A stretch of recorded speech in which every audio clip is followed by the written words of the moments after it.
Bonjour. Faut-il s'attendre à un gros mouvement sur le Bitcoin? C'est ce que nous allons voir dans l'analyse du jour. Mais avant de commencer, n'oubliez pas de vous abonner, de mettre un petit pouce bleu et de laisser un commentaire. Alors le Bitcoin, il n'a toujours pas fait grand-chose depuis hier. D'ailleurs, il fait pas grand-chose depuis maintenant 3 semaines. Donc on ne va pas passer énormément de temps sur le Bitcoin. Du coup, on aura le temps d'aller jeter un petit coup d'œil du côté de deux altcoins. Sans perdre de temps, on se dirige vers la cryptomap du jour, qui est plutôt bien rouge, même si on a quelques altcoins également dans le vert. La majorité, on est quand même dans le rouge, avec des chutes de 2, grosso modo, à 10%. 10% pour Dodge, pas étonnant, il a fait un pump de 35-40%, suite au changement notamment au changement de logo sur Twitter d'Elon Musk, donc c'est pas étonnant qu'il corrige après ce pump. Surtout que aujourd'hui le logo est revenu à la normale. En ce qui concerne le grand gagnant, c'est Eng avec un joli plus 15%. Le CryptoFear, toujours aussi ennuyeux comme le Bitcoin, 64, donc toujours dans la zone des 60, maintenant depuis plus de 2 semaines. En plus, c'est une zone qui ne nous intéresse pas vraiment, entre les 50 et les 60, 70. C'est en général une zone où il n'y a pas vraiment de choses à faire dessus. Donc, on ne va pas s'attarder plus longtemps non plus sur le CryptoFear. Le dollar toujours pareil. On est sur un support, d'où un petit rebond depuis quelques jours, depuis 2-3 jours. Donc normal, un petit rebond qu'on attendait. Forcément, on est sur un gros support weekly qu'on a déjà testé préalablement. C'est pour ça qu'on a fait un joli rebond. On vient le tester à nouveau. Voilà, donc niveau clé. Soit ça va vraiment faire support. Et je parle de support long terme, pas juste un petit rebond. Un support long terme. Et on va revenir tester ce niveau, voir le casser et valider un gros joli W weekly sur support. Ou soit on va le casser à la baisse et on aura une poursuite de la chute du dollar. C'est ce qu'on veut si on veut voir un Bitcoin, bien entendu aussi. J'ai rajouté un petit peu aujourd'hui, hop, on va s'enlever ça, les rubans des moyennes mobiles. Donc en weekly, ce qu'on peut voir, c'est que, un peu comme sur le Bitcoin, tout simplement quand on est au-dessus du ruban, on est haussier, et quand on commence à passer en dessous, c'est baissier sur du plutôt long terme. Donc vous voyez que ici, après le joli justement W weekly qui nous a fait, on a cassé la base du W weekly et au passage on a cassé le ruban, donc très bullish, et ensuite on a pu avoir un joli bull run sur le dollar. Donc ici il a réintégré, ici il a cassé, voilà, donc il est passé en tendance baissière par rapport au ruban de moyenne mobile, pas confirmé bien entendu, parce que pour confirmer il faut que également les moyennes mobiles s'inversent. Donc vous voyez, en tendance haussière, vous avez la plus forte, donc la plus foncée, la rouge en bas, et c'est aligné par ordre croissant jusqu'à la plus claire, la jaune en haut. Et en tendance baissière, comme ici, vous voyez une tendance baissière validée, c'est l'inverse. Vous avez la plus forte en haut et la plus faible en bas. Donc là, c'est pas encore validé. C'est en train de se valider parce que vous voyez que les moyennes mobiles sont en train de se croiser, mais pas tout à fait.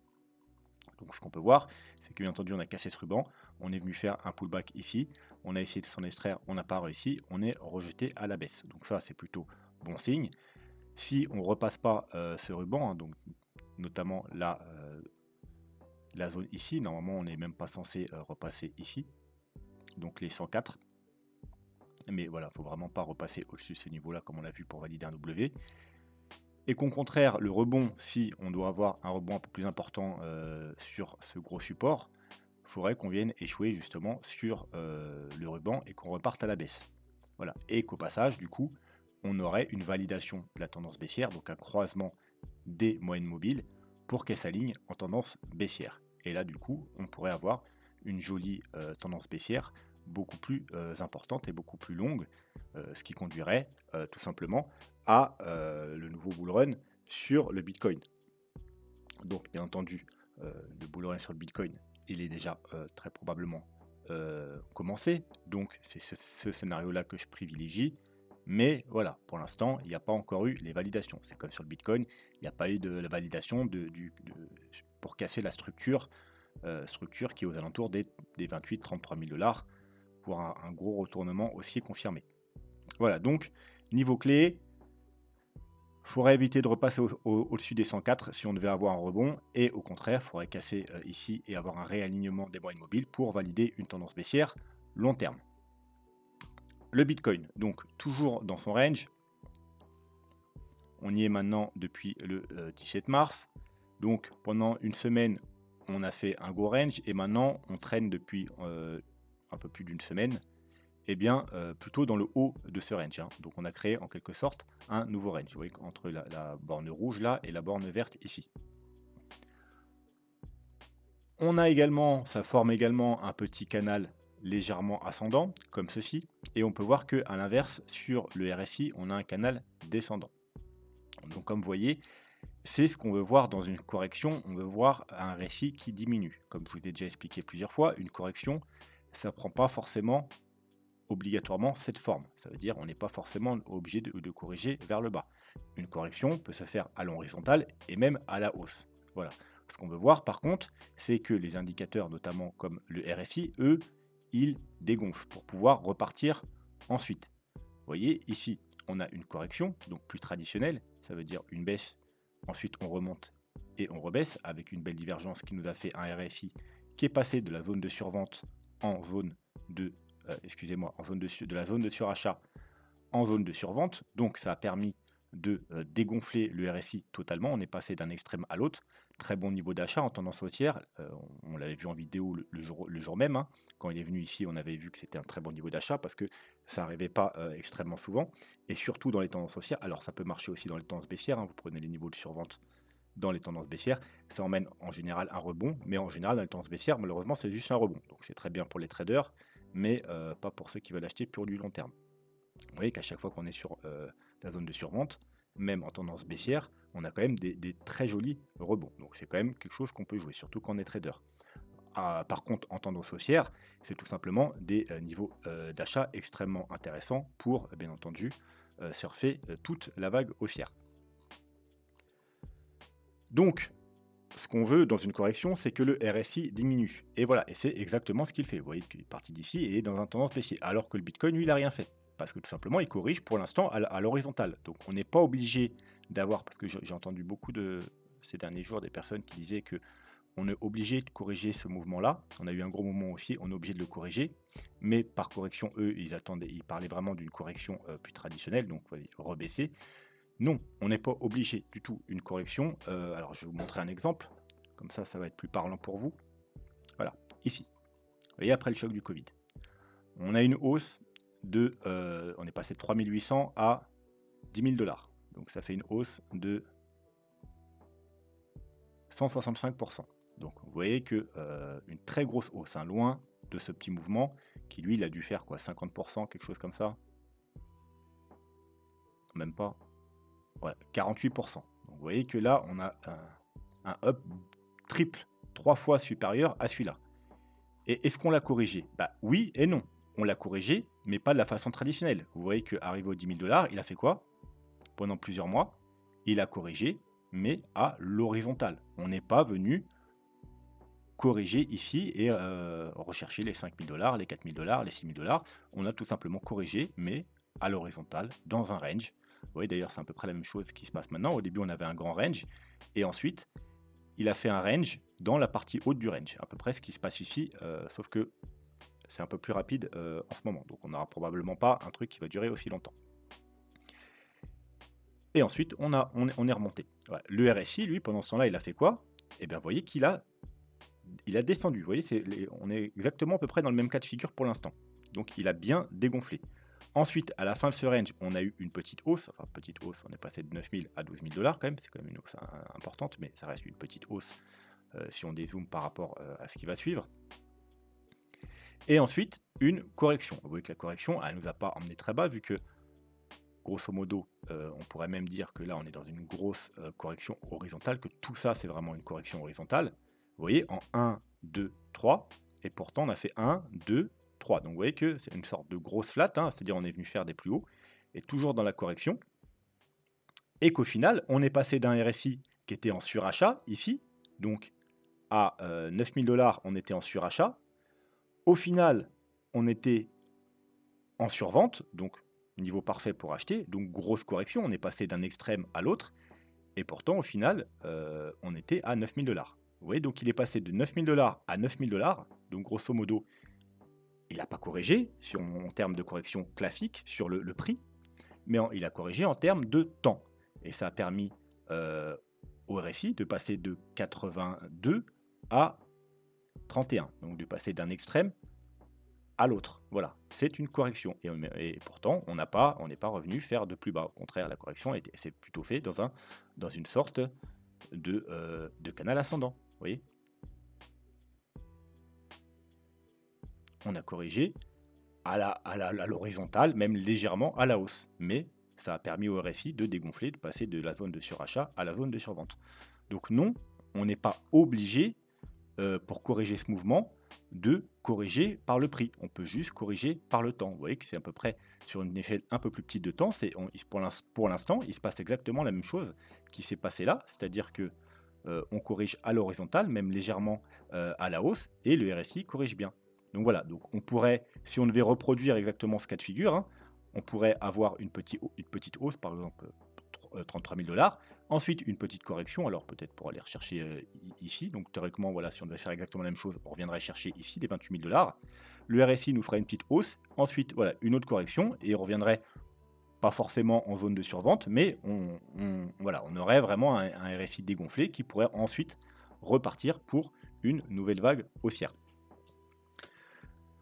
Donc voilà, c'est ce que je voulais voir un peu avec vous pour aujourd'hui, que voilà, correction oui, mais on est déjà dans une correction, depuis le 16 mars, donc on n'est pas obligatoirement obligé, pour finir cette correction, d'aller rechercher les 25 000 ou les 23 000 $. On peut y aller, mais ce n'est pas une obligation du tout. On pourrait continuer à corriger comme ça, à l'horizontale, voire même dans un schéma ascendant.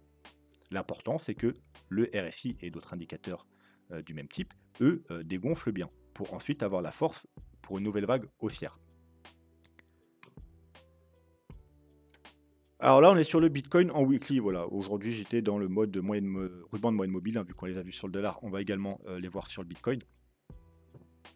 Donc, qu'est-ce qu'on a? Donc, à l'inverse du dollar, on était sous le ruban.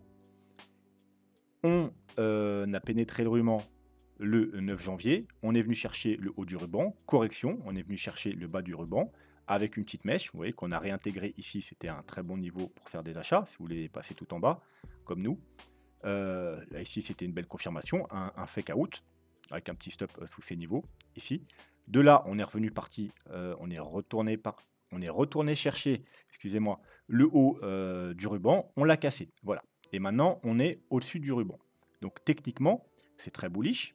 On est repassé en tendance haussière, mais c'est pas forcément un bon niveau pour faire des achats. Pourquoi? Parce que vous voyez qu'on est quand même au-dessus du ruban. Et en général, vaut mieux attendre des pullbacks. Non seulement on est au-dessus des rubans, mais il ne faut pas oublier aussi qu'on est sous une grosse résistance, hein, la résistance des 28 aux 33 000 $.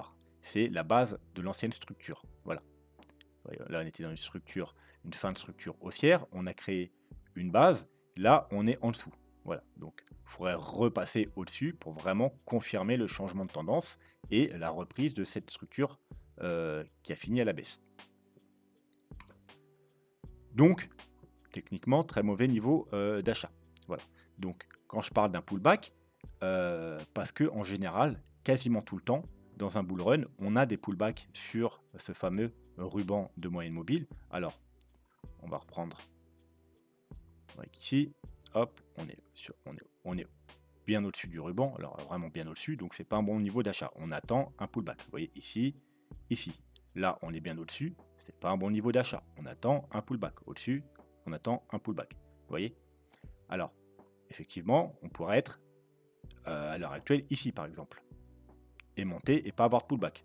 C'est tout à fait possible. Mais voilà, c'est toujours mieux d'attendre un pullback pour acheter. Il n'y en aura pas forcément, quoique de tout le bull run, je pense qu'il y aura quand même au moins un ou deux pullbacks sur ce fameux ruban. Mais voilà, on va voir le prochain bull run. Vous voyez que ici, c'est pas le meilleur niveau d'achat. Ici, c'est bon. Ici, c'est bon. Ici, c'est bon.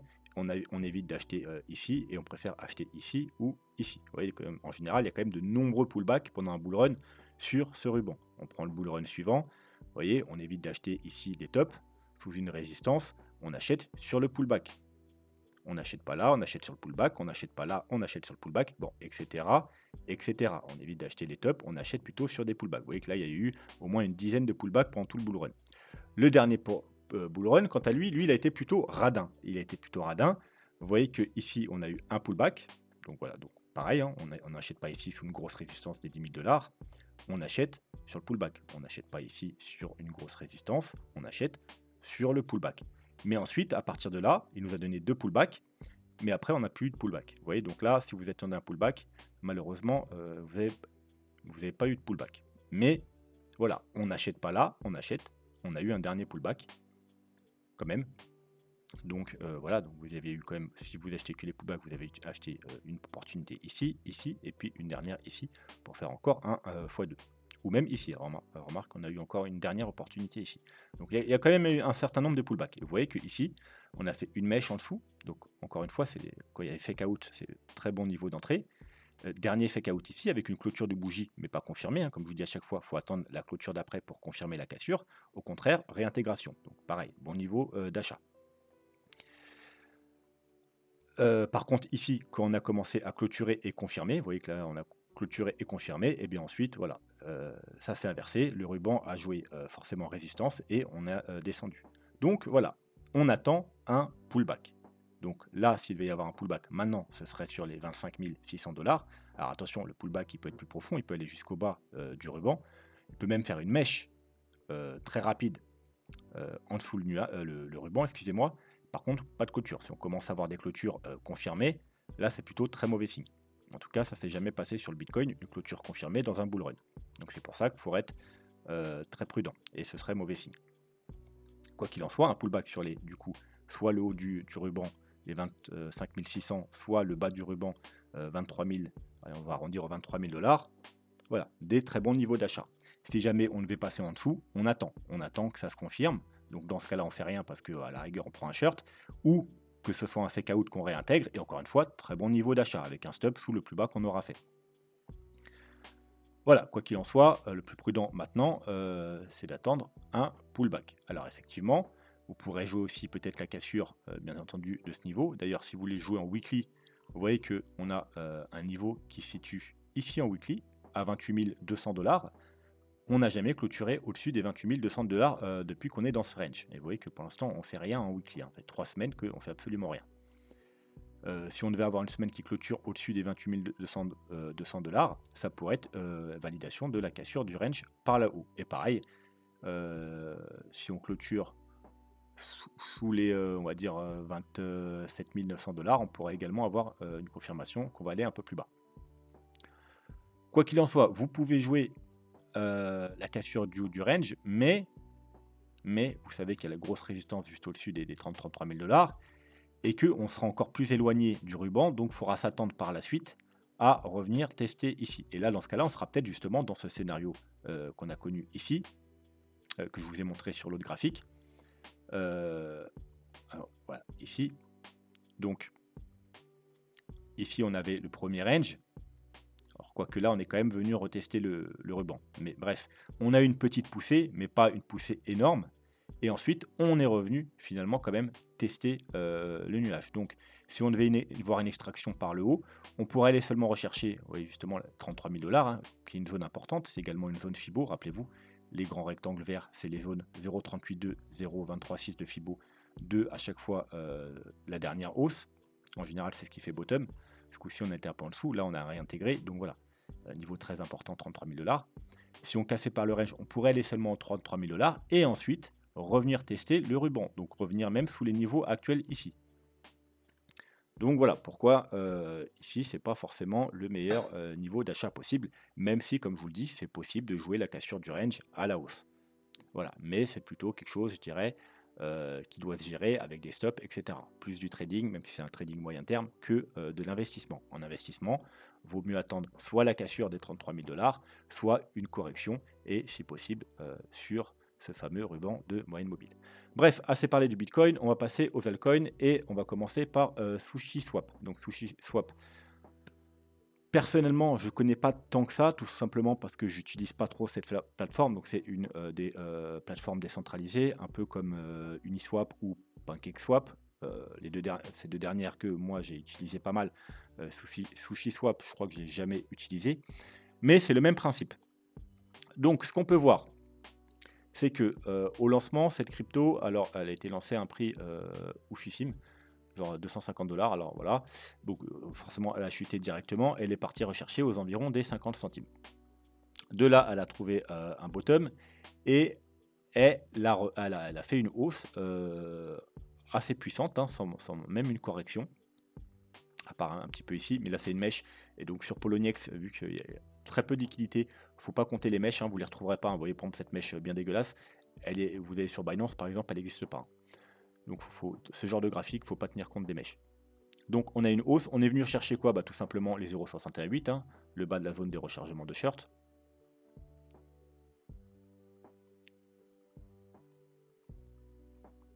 Et on est reparti à la baisse. Et vous voyez que là, c'était en mars, avril-mars 2021. Et qu'ensuite, en octobre, novembre, ici, la plupart des altcoins et le Bitcoin, ils sont venus faire des nouveaux plus hauts. PancakeSwap, non, il n'a pas fait de nouveau plus haut. Il était bien dans une correction, mais pas correction de type flat, correction de type plus traditionnel. Donc on a corrigé, et on est revenu chercher quasiment les bottoms, hein. Vous voyez que le bottom, alors on va pas prendre les mèches, on va prendre juste les corps de bougie, c'était exactement aux 58 centimes. Et là, on est revenu chercher, pareil, on va prendre ici, 88 centimes. Donc à peu de choses près, hein, par rapport au top qui se trouve quand même à 23 $, on est pratiquement revenu chercher le niveau duquel on est parti. Et on peut voir que ce niveau, on les a atteints au mois de juin, et que depuis, on n'a absolument rien fait, hein. On enlève les deux mèches qui sont ici, on n'a rien fait, on a totalement latéralisé. Grosso modo, entre les 1 et les, même pas 2 $, et les 1,80,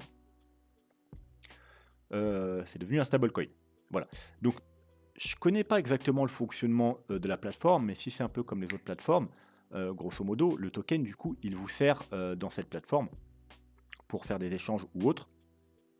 Et du coup, le prix du token, alors bien entendu, comme toutes les cryptos, il va dépendre de la hype et du potentiel de croissance que les gens lui donnent, donc de la spéculation. Mais vu que c'est un token qui a une utilité, hein, contrairement à d'ailleurs 90 des cryptos, voire même 99 des cryptos sur le marché qui ont aucune utilité, lui, il a une utilité sur sa plateforme. Donc son prix va être également lié à son utilisation sur la plateforme, donc bien entendu au nombre d'utilisateurs de la plateforme. Donc là, il y a eu une grosse hausse, tout simplement parce que pendant le bull run, toutes les plateformes décentralisées ont connu un nombre d'utilisateurs qui a littéralement explosé, et donc forcément, le token a explosé, on va dire, lui aussi. Seulement ensuite, pendant le bear market, bah, tout simplement, le nombre d'utilisateurs, vu qu'il y a 80 des gens qui étaient arrivés, qui sont repartis, et bien, voilà, le crypto est beaucoup moins utilisé. Bon, déjà, il y a le bear market, mais en plus, elle est plus utilisée, et du coup, à part par les quelques utilisateurs qui restent sur cette plateforme, et bien, du coup, le token, il est stable. Pour avoir une hausse potentielle, il faudrait du coup que les gens reviennent. Ou alors que des gros portefeuilles spéculent sur la future montée du token. Mais donc, le prix, contrairement à certaines autres cryptos, alors c'est un peu ce qui fait la force de ce genre de crypto, c'est que c'est une crypto qui est utile. Au moins, on peut voir son utilité. Elle sert à quelque chose. Là, elle sert sur la plateforme. C'est un peu comme le BNB. Vous voyez que le BNB, c'est une crypto très forte, tout simplement parce qu'elle est très utilisée. Très utilisée. C'est probablement une des cryptos les plus utilisées, BNB, et donc qui a une utilité. Donc ça peut être une force aussi, surtout qu'on a une plateforme très forte et très fiable comme Binance. Ça peut être également une faiblesse. Pourquoi? Parce que si vous prenez une crypto qui, qui n'a pas vraiment d'utilité concrète, hein, vous voyez que c'est juste un projet crypto avec taux de transfert très rapide, etc., peu cher, etc. Bon, des projets un peu plus théoriques. Euh, on n'a pas vraiment de projet concret. Finalement, vu que le projet n'est pas concret, à moins que les développeurs, enfin tout le monde se barre, ils mettent la clé sur la porte et qu'on apprend ça, oui, mais sinon, le projet finalement, il peut pas trop se casser la gueule puisqu'il n'y a rien en fait. Alors que là, on a un projet concret bien visible devant les yeux, la plateforme. Donc, si jamais la plateforme venait à s'arrêter, à s'effondrer, à ne pas marcher, eh bien, la crypto ne vaudrait plus rien parce que son utilité, c'est sur la plateforme. Voilà, donc c'est une force parce que c'est une crypto du coup utile, mais c'est également une faiblesse parce que le projet est visible et concret et que si ce projet échoue, contrairement à un projet qui est juste un peu dans l'idéologie, donc finalement on peut rester dans l'idéologie pendant 10 ans avant qu'il se passe quelque chose, avant d'avoir du concret, et bien lui on le saurait tout de suite et la crypto elle partirait direct vers les zéros. Donc voilà, donc ça peut être risqué. Bon, le prix est intéressant, puisque justement on n'a pas bougé. Une grosse consolidation horizontale, mais justement le prix va sûrement commencer à remonter quand il y aura des nouveaux utilisateurs. On peut aller voir hop, un peu ici, donc ce qu'on peut voir déjà. Alors ça c'est une bonne chose. Donc déjà elle est 141, donc un potentiel de hausse beaucoup plus intéressant que les cryptos du top 20. On a une offre max, et là c'est important parce que toutes les cryptos n'ont pas une offre max. Il y en a juste parce qu'il n'y a pas eu de données, les créateurs n'ont pas donné assez de données pour valider une offre max. C'est-à-dire qu'il n'y aura jamais plus de 250 millions de cette crypto. C'est comme le Bitcoin avec les 21 millions. Il y a certaines cryptos qui n'ont pas d'offre max. Je pense par exemple au Dogecoin. Il n'a pas d'offre max, il y en aura toujours plus. Voilà, on en produit je ne sais plus combien par jour, et on en produira toujours ça par jour. Donc l'offre max, il n'y en a pas. Il y a une offre totale actuelle, mais il n'y a pas d'offre max. Cette crypto a une offre max. Et on est pratiquement atteint l'offre max. C'est-à-dire l'offre totale actuelle, c'est 244 000. Donc on est très proche de l'offre max. On peut voir ici que l'offre en circulation par rapport à l'offre totale, c'est 89%. Donc c'est extrêmement bien aussi. Il reste que 11% à mettre en circulation. Donc ça, c'est des bons points. On va revenir au graphique. La crypto est stable depuis 6 mois, donc ça c'est pas mal. En général, après, il faut s'attendre à un gros mouvement. Par contre, on ne saura pas si c'est un gros mouvement haussier ou baissier. Il y a quand même plus que chance que ce soit un mouvement haussier, sauf si vraiment on devait avoir une hausse du dollar et une baisse de tout le marché crypto, une forte baisse. Donc là, ça, probablement, on retournerait à la baisse, mais sinon, il faut s'attendre à un mouvement haussier. Les points d'achat. Alors, les niveaux actuels, c'est un très bon niveau d'achat. On est autour des 1 $, voilà, sur le niveau qu'on était également au mois de juin. Donc vous voyez que depuis le mois de juin, même si on a upé un peu, on est redescendu, monté un peu redescendu, un gros range, eh bien on est retourné au même niveau qu'au mois de juin. Donc c'est parfait, très bon niveau d'achat. Si vous préférez acheter sur des confirmations, tout simplement, hein, vous achetez la cassure du range, hein. Vous achetez la cassure du range, donc voilà, on a un range. On achète les cassures du range, donc les cassures des 1,75. Tout simplement. Il n'y a pas d'autre chose à dire sur ces altcoins. Ils consolident, donc soit c'est peut-être une forte accumulation. Comme je vous dis, si jamais il y a du monde qui revient sur les cryptos, que la plateforme est plus utilisée, vu qu'en plus son cours est, son offre max est limitée et qu'on a déjà 90% pratiquement en circulation, forcément, s'il y a des nouveaux utilisateurs, le token va reprendre de la valeur. Si en plus il y a de la hype et de la spéculation, il prendra d'autant plus de valeur. Voilà. Mais c'est un token qui est dans les risques moyens, je dirais. Pour l'instant, j'ai jamais entendu trop de problèmes sur cette plateforme. Donc voilà. Bon, après, à vous d'aller étudier le fondamental.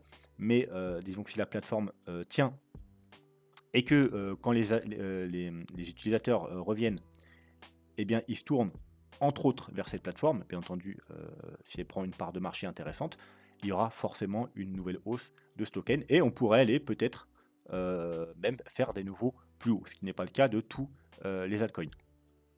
Voilà, donc à l'heure actuelle, prix très intéressant. Plus intéressant, moins risqué, disons, si on attend les confirmations haussières, donc la cassure des 1,75 en weekly, bien entendu. Et si vous faites des achats ici, et que vous voulez pas trop risquer, un stop sous les plus bas, donc sous les 84, peut être aussi plus sécurité. Et bien entendu, si on venait à casser ce range et à le réintégrer, ce sera également un très niveau d'achat, donc vers les 90. Si on devait une ou deux clôtures weekly sous ce niveau, ou juste une mèche et réintégrer, ce sera également un bon niveau d'achat avec un stop sous le plus bas. Tout simplement. Deuxième crypto, alors celle-là, je la connais pas du tout, vraiment inconnue au bataillon, jamais entendu parler. C'est Trias. Donc, encore une fois, quand vous me donnez vos altcoins, et c'est pour ça que j'ai pris ces deux-là, entre autres, aujourd'hui, c'est parce que ceux qui m'avaient proposé ces altcoins, ils avaient mis également la plateforme sur laquelle je vais regarder pour avoir un graphique avec le plus d'historique possible. Voilà, donc pour les remercier, comme je vous ai dit hier, je privilégie une crypto où je n'ai pas à aller voir 50 graphiques pour voir lequel graphique a de l'historique. Parce que comme vous le savez, une crypto, elle ne sort pas en même temps sur toutes les plateformes. Il y en a, elles vont sortir au lancement, donc on aura un graphique avec tout l'historique, mais d'autres, elles vont sortir 6 mois, 1 an après, et donc on aura très peu d'historique, et donc pas possible de l'analyser. Voilà, donc quand vous mettez en commentaire la crypto, si en plus vous me dites sur TradingView, sur quelle plateforme je dois aller regarder pour avoir l'historique, eh bien voilà, vous serez favorisé. Donc, Trias. Alors déjà, on va aller voir Trias. Donc, Trias, elle est 980 en position. Donc, un niveau de croissance potentiel extrêmement fort. Mais du coup, ça en fait une crypto extrêmement risquée. C'est-à-dire que c'est un projet qui n'a pas encore percé et que pour l'instant, voilà, il est presque vers la 1000e position. Donc, crypto risquée. Deuxièmement, on la trouve seulement sur 2 plateformes. Donc, sur PancakeSwap, justement, une plateforme décentralisée, et sur KuCoin. Donc, ça veut dire également, alors, puisque la crypto est sortie, alors là, on va revenir à la vue d'ensemble. Elle est sortie apparemment bien, vers le mois d'avril, février, mars-avril 2021. Ça fait 2 ans. Ça fait 2 ans, et ceux qui s'occupent du projet, ils n'ont pas été fichus de la mettre autre part que sur KuCoin, puisque ça, c'est décentralisé. Donc sur KuCoin, et ça, c'est un peu inquiétant. Parce que quand on est un bon projet, qu'on s'occupe de la crypto, on s'occupe de la mettre sur des plateformes, plusieurs plateformes, pour avoir de la liquidité et pour permettre à plus de monde de pouvoir l'acheter. Ce qui n'est pas le cas. Alors, ça peut être un avantage si vraiment le projet est intéressant, et ça, je vous laisse aller faire vos recherches vous-même, vos recherches fondamentales, chose que je n'ai pas fait. J'ai été voir un peu sur, vite fait, quand même, j'ai été un peu voir sur le site, mais bon, grosso modo, ça reste un peu le type de projet, comme je vous parlais tout à l'heure, avec beaucoup de... plus dans le... C'est pas dans le concret, hein, c'est plus dans l'idéologie. Voilà, plein de promesses, ça, mais au final, ça mène pas à grand-chose. Alors, j'ai pas creusé, donc voilà, à vous d'aller creuser, voir exactement le projet, si c'est un bon projet ou pas. Mais moi, ce que je vois, c'est que ça fait 2 ans qu'elle est sortie et qu'elle est seulement sur KuCoin. Voilà, donc ça, déjà, c'est un mauvais signe. Ça peut être un bon signe, comme je vous dis, c'est un bon projet, parce que du coup, vu que elle est que sur une plus décentralisée plateforme, eh bien, si vraiment il devait faire quelque chose et les mettre sur Binance, sur Coinbase, sur Bitfinex, sur peu importe, eh bien, il pourrait y avoir justement un gros pump, comme ça arrive souvent quand des plateformes apparaissent quand les cryptos apparaissent sur des plateformes importantes, justement parce qu'elle sera disponible à beaucoup de monde d'un coup.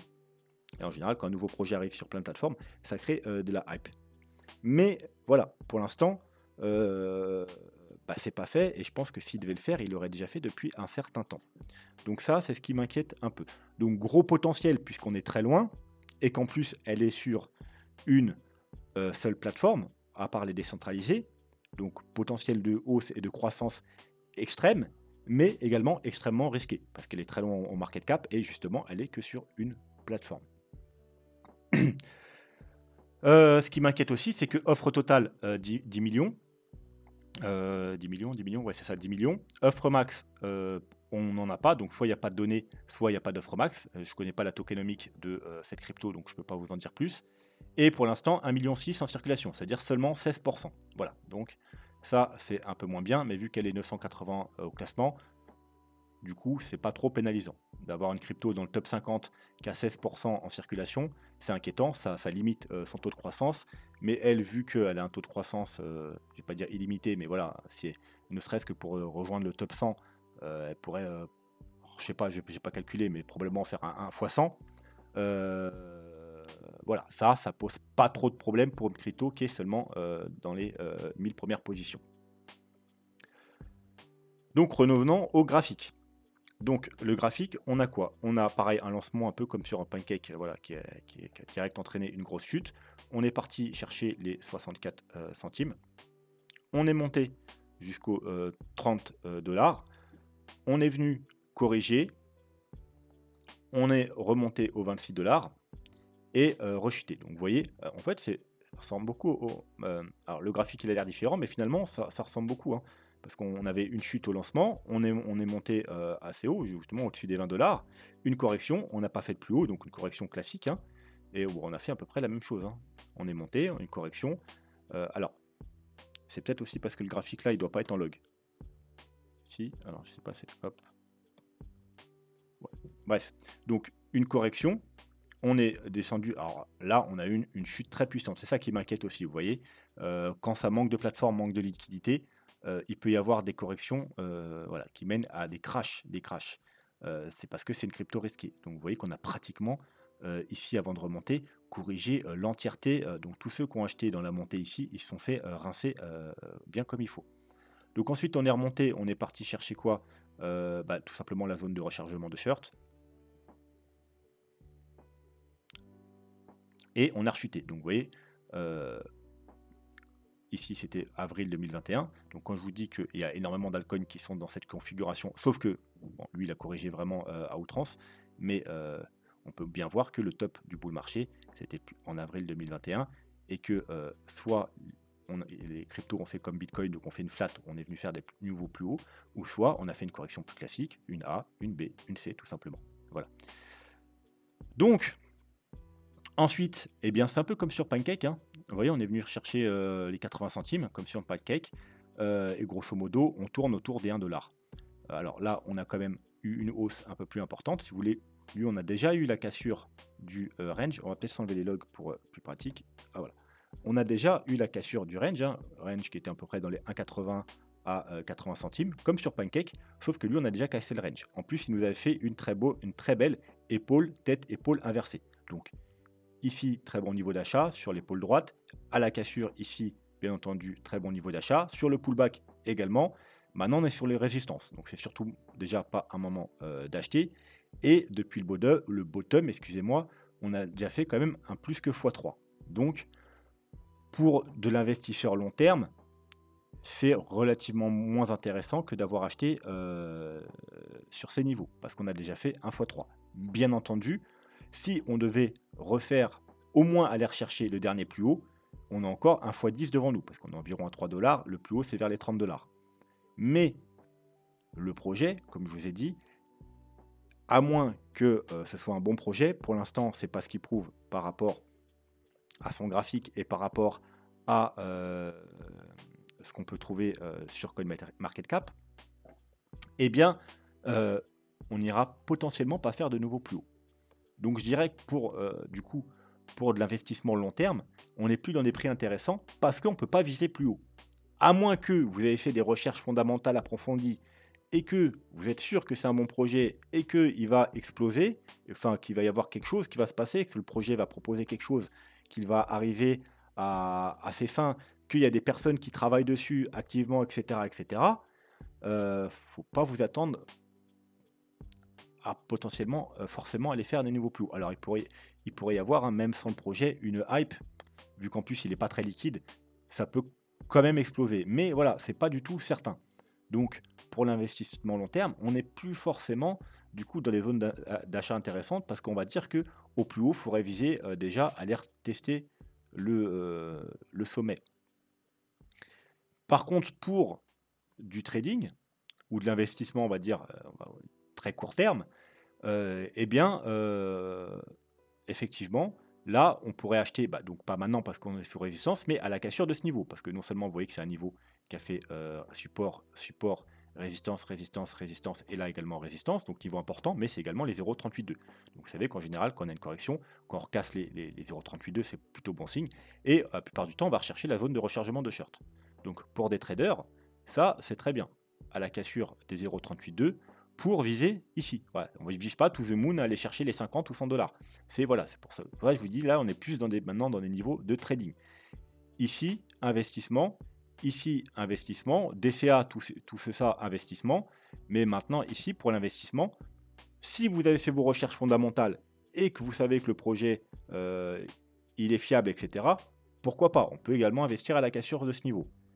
Mais si c'est pas le cas, se limiter à du trading, prendre même un petit profil sécurité ici, des gros profits ici et ici, et puis laisser un petit peu bien entendu pour si on vient refaire, un double top, voire même, alors je dis une connerie, vous prenez 20 20 20 ça fait 60 20 au double top, ça fait 80 et vous laissez 20 courir si on devait aller faire des nouveaux plus hauts.